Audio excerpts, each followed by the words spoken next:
tena faly.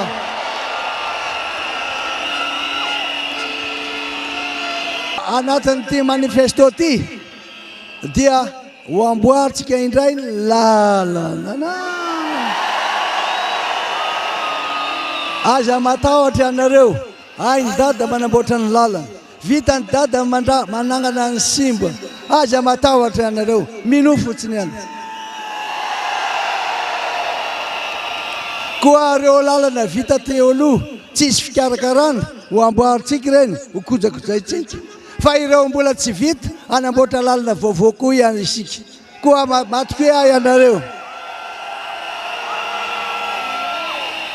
Matoky ianareo afa tsy tokamonina tsony. Mitaraina ianareo fa tsy misy ny fandriam-pahalemana ka mitaintaina isan'andro ny olona. Ny any ambanivohitra na ny an-dranivohitra ary mino ahy ianareo. Fa ampiasa ny fahaizako sy ny tena fahakingako amindreo. Hitatsika naovana.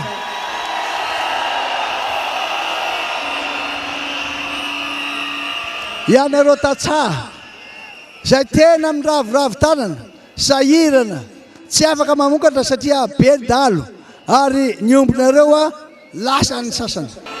Hoy ianareo hoe miteny eto amin'ity kianja be Mahamasina ity ary tena milaza aminareo fa tena hanao an'ilay izy amin'ny fahaizako, fahakingako ary ny fomba an'Andriamanitra ahy miaraka aminareo. Anarina isika.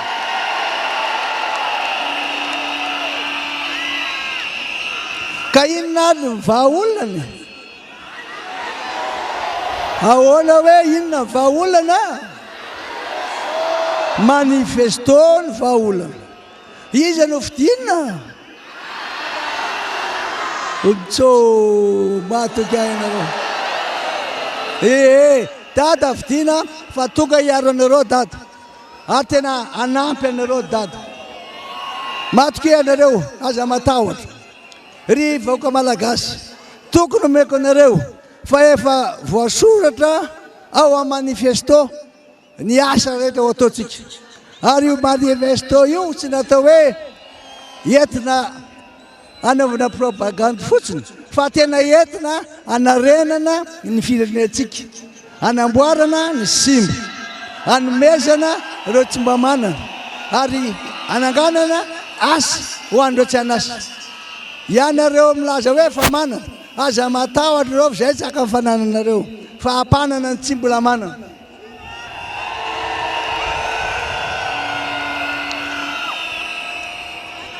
Hoy aminareo hoe tsy maintsy ampiasa ny fahakingako aho. Ary koa ireo teknôlôjia vaovao, ireo traikefa nanako miaraka amin'ireo relation na fifandraisana amin'ireo firenena sy olona manana ny fahaiza manokana. Aza matahotra anao, ho ataontsika ho tanteraka daholo ny zavatra rehetra.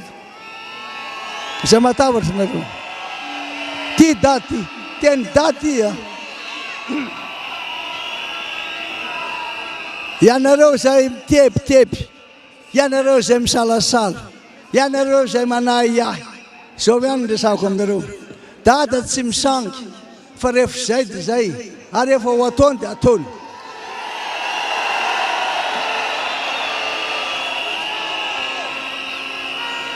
Koa ho vitatreo ny tsy fisian'ny fandriam-pahalemana.